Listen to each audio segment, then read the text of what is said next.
Welcome back to Poetics, the place where poetry speaks up.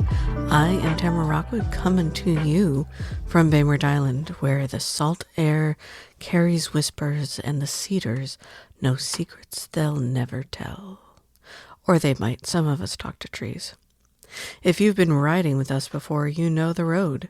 We coax poetry out of its shell and invite it to dance. No hushed library voices here, no tiptoeing around meaning, and if this is your first time, welcome. You have discovered a place where verse gets to stretch its legs and speak its truth. Episode 27.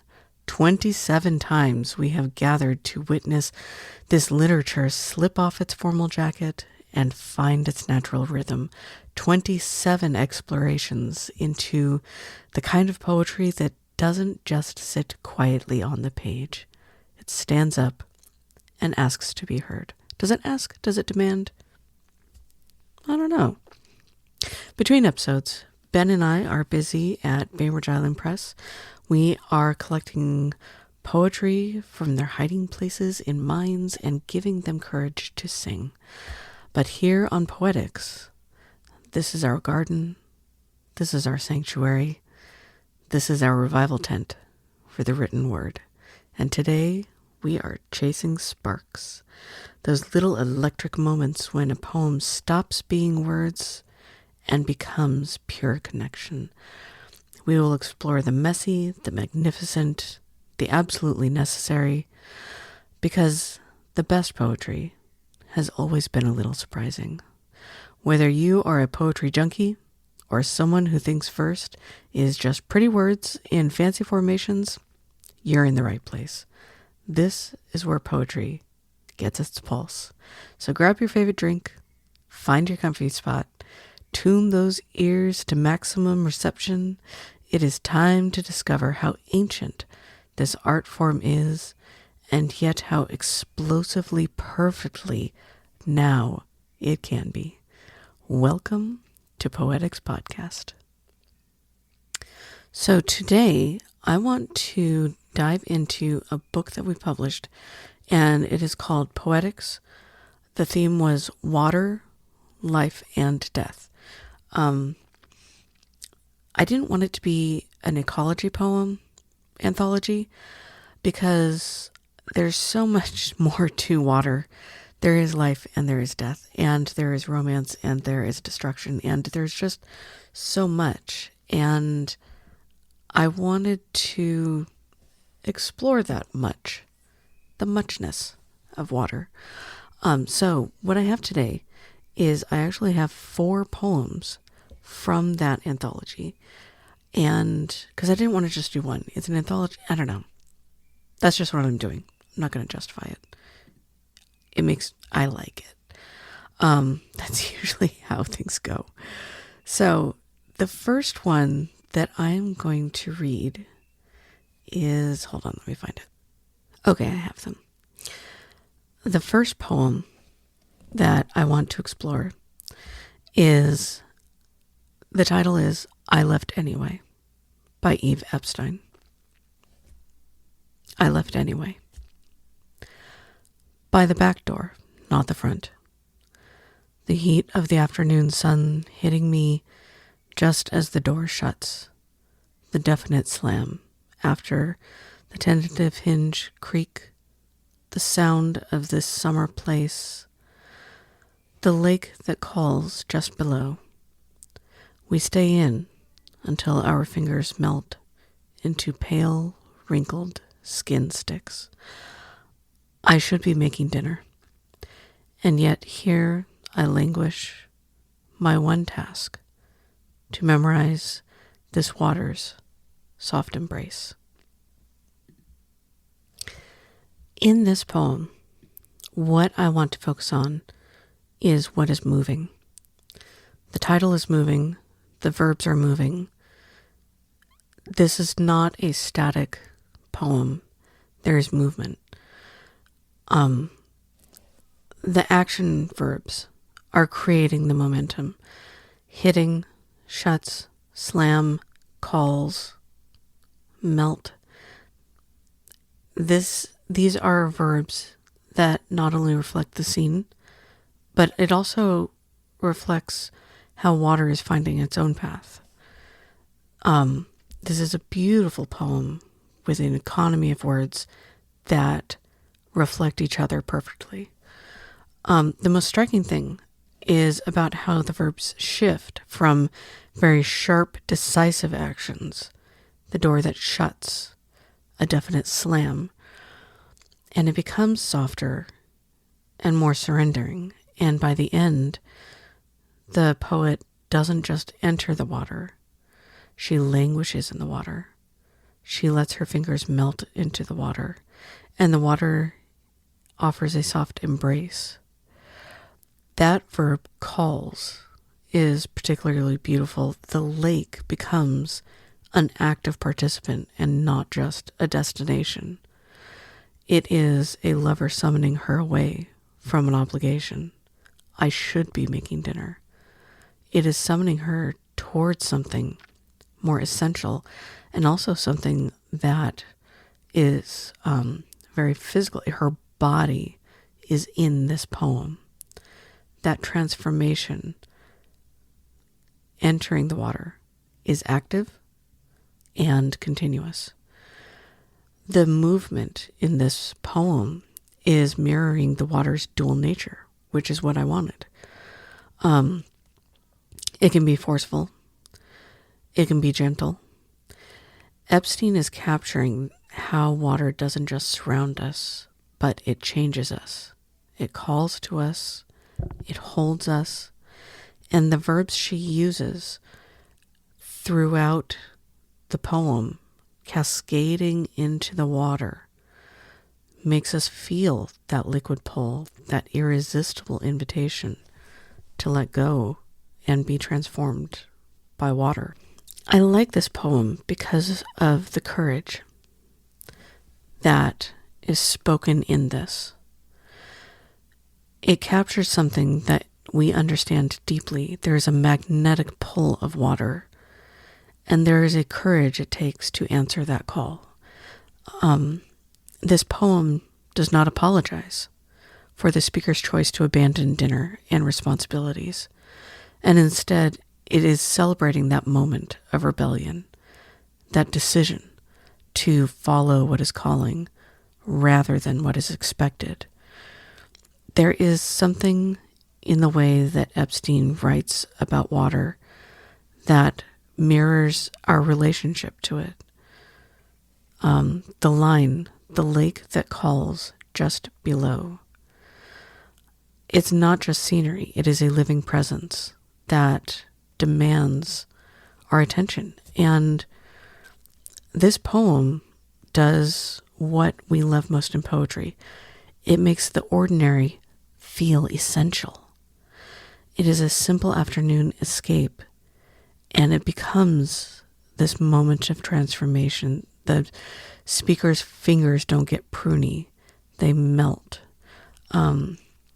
It's a very precise, slightly strange image, but it makes you stop to really see what's happening. And the honesty of it is what I felt the most. It was an honest language. It was poetry that gives you permission to follow the poem, to follow what calls to you, even when it's not practical. And this is the kind of verse that speaks to your soul. I love this poem. I'm always so grateful when I'm able to read Epstein's poetry. I've read quite a few of her poems. They're all good. The next poem from this anthology is He Knew Water by Dianne Knox. He told me nothing in nature was more powerful than water. The force per square inch, an undeniable pressure able to crush and consume whatever stayed in its wake. able to stop a breath, pound flesh against rocks, appear a gentle wave, too soothing, to unexpectedly erupt, cause fear, but it is there, in the swell, a deep well of dread, if you are caught in the rip or undertow. He was the something in nature stronger than a flood. His quick thought turned to action when he released the choking object from my lungs and set my breath flowing again. A drowning woman, saved, and this is not the only time. This poem is a perfect wave. It builds power slowly. It crashes with an unexpected force. In that turn, he was something in nature. He was the something in nature. Knox is setting up water as the ultimate force, cataloging its violence with clinical precision. It crush and consume, pound flesh against rocks, rip or undertow, and we're prepared for water to be the dominant power in this poem. But when that comes to a pivot, the revelation that he, this person who understood water's danger so intimately, possessed something even more powerful, and that is the ability to save. This poem's structure mirrors its meaning. We are pulled into the undertow of the water's thread and then suddenly rescued by love's greater force. I love this poem because it is capturing something that we know about beautiful relationships and rescue. This poem does not romanticize either the danger or the saving. Both are presented with this amazing, this startling clarity. Knox shows us that understanding destruction can be the very thing that makes someone capable of creation and restoration. There's also a way that Knox handles that final line, and this is not the only time. It's understated, it's almost casual, but it reveals the depth of care that this person carries. He is not a one-time hero. He is someone who repeatedly chooses to be stronger than the flood, to be the force that restores breath and life. This poem, it works because it is reframing power. Not as a dominance, not as an authoritative, not as overbearing, but as the capacity to give back what was almost lost. That is the kind of subtle, emotional intelligence that makes this poetry so powerful and so necessary. I hope you buy this book just so you can read these poems yourself. You can feel the pages. This poem, I think, you can sit with for a long time, and it was such a pleasure to be able to include it. The next poem is by Greg Jensen. This is Holy Water. Holy water. Who wouldn't visit the place water first appeared, mouthfuls of it chanting a dialectic of earth and air? Who wouldn't touch the wounds, sores on hands and feet, burns from tending fires, half awake, with a cool healing breath? Who wouldn't heed the call of a praying ground, circle it with your dead relatives looking on, making sure you saw what you saw in the parched soil?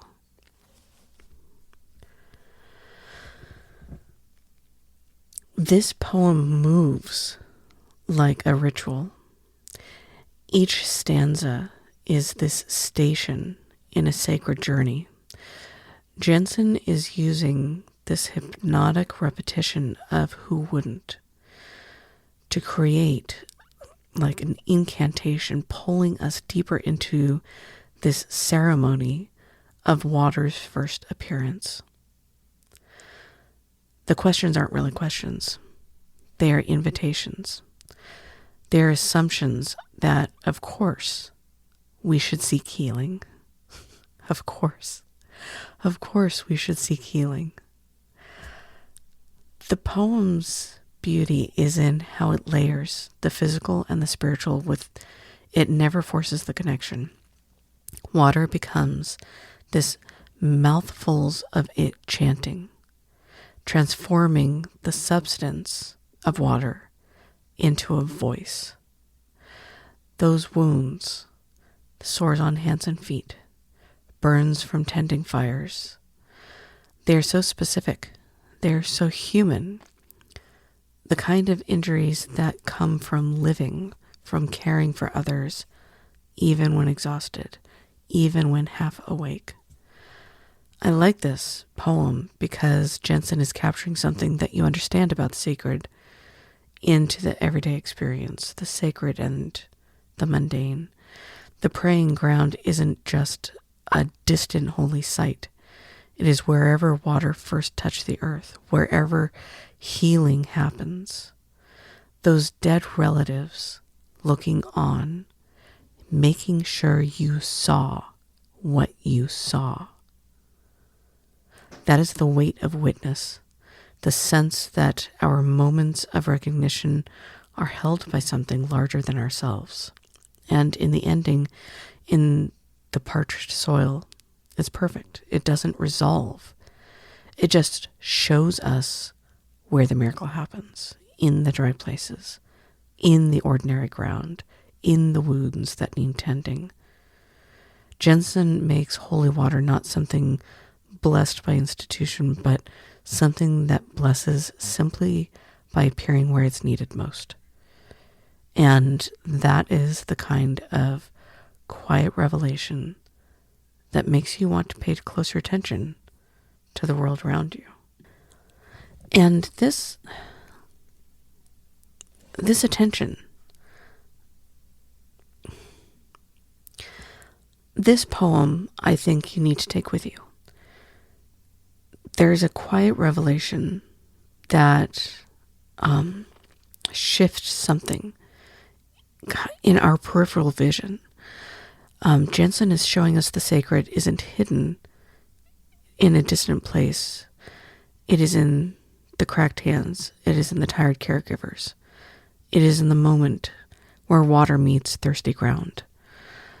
When I was reading this poem, I was finding myself pausing and thinking of water differently when I was washing the dishes, when I was noticing how the water felt against my skin, when I would see something new in the way that the morning dew settles on the leaves. This is not a dramatic enlightenment, but it is someone gently adjusting your focus so you can see what was always there. This poem teaches you to trust those small moments of recognition when the ordinary suddenly feels touched by grace. Those dead relatives, making sure you saw what you saw, aren't just witness to the speaker's experience. They're reminding us that those moments of seeing are worth protecting. They're worth remembering. That's what this poem does. It trains your eye to notice where the answers might be. In the parched soil, in the healing breath, in the places where water first appears. And I think that it makes you a better witness to your own life. Okay, last one. This is by Ruth Catherine Hunt. Prayer after her death. Take the blue air. the absurd rain. Take the smothered aria of a river crazy with thirst. Take torn willow roots, the sludge. Take the sky as hollow as a box. Take the dreadful hours between 1 and 3 in the morning. Take the swallowed words of the owls, the scrubbed light of a moon-blighted night. Take the storm-drummed mud, each ragged breath. Take her unguarded presence, her intimate face. Suffer her going. Suffer the eddies clotted with circular questions. Dawn, that impossible thief riveting the far mountains. Endure the waves gathering, the sea, its composure. Endure the rain, the way it speaks to the ruined garden. This poem is a masterclass in grief. It is a masterclass in how grief moves through the body and through the world. Hunt structures it like a litany, an inventory of loss that becomes its own form of prayer. The commanding word, take. It is not a request. The word is a desperate instruction for survival. It is a manual for carrying the unbearable. The beauty in how Hunt makes the landscape both the mirror and the beholder of grief. That river crazy with thirst is not just the description, it is the speaker's own desperate need for something that cannot be satisfied. The sky as hollow as a box becomes the empty space where the beloved used to be. But notice how the verbs shift midway through, from take to suffer to endure.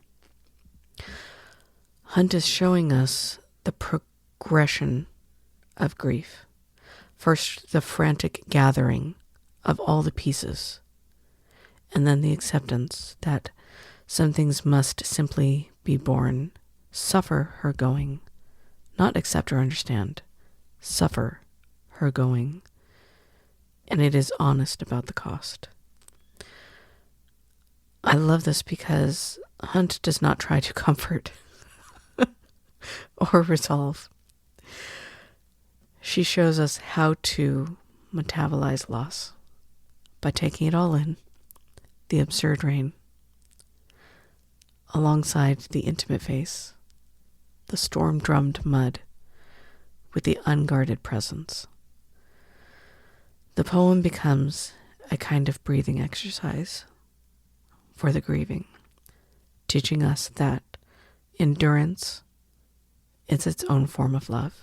The final image in the poem, the rain, the way it speaks to the ruined garden, is devastating and it is beautiful. Even in destruction, there is still a conversation, still the possibility of something being tended.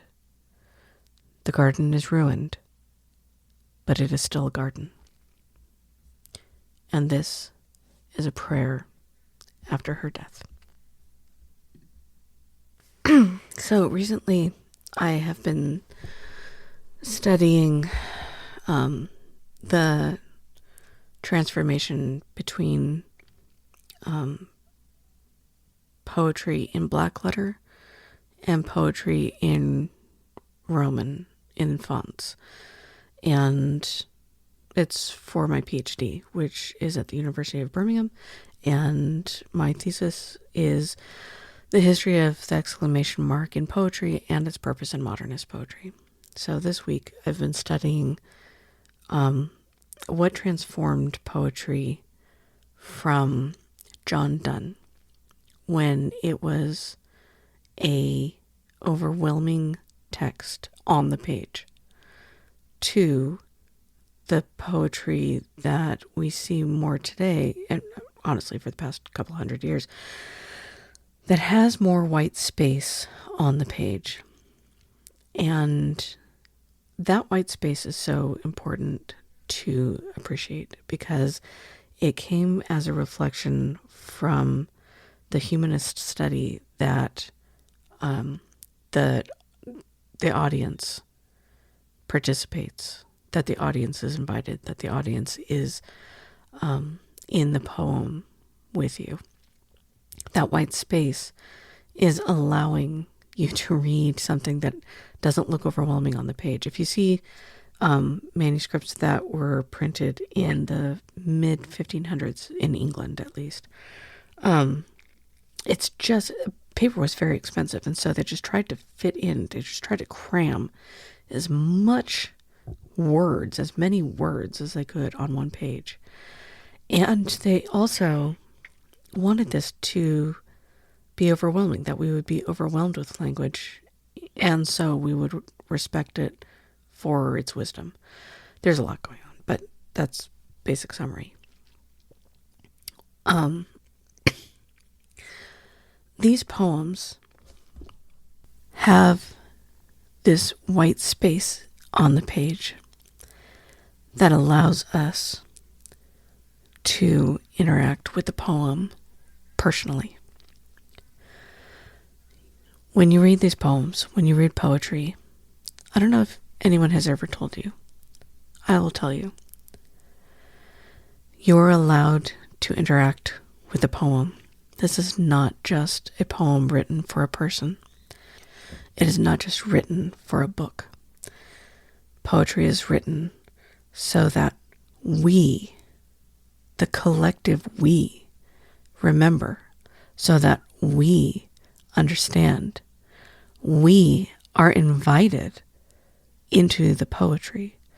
And this is also why people don't read poetry on their lunch break, because it involves a lot of mental and emotional energy. We are in this space with the poem, and it's nice. I like it. Okay. That's enough for today. That's all for today, folks. If you've enjoyed diving into the world of verse with us, please join us next time. We've got more poets to meet, more poems to explore, and more literary adventures to share. So until then, keep reading, keep writing, and keep poetry close to your heart. Thank you for joining Poetics Podcast, where we bring poetry to life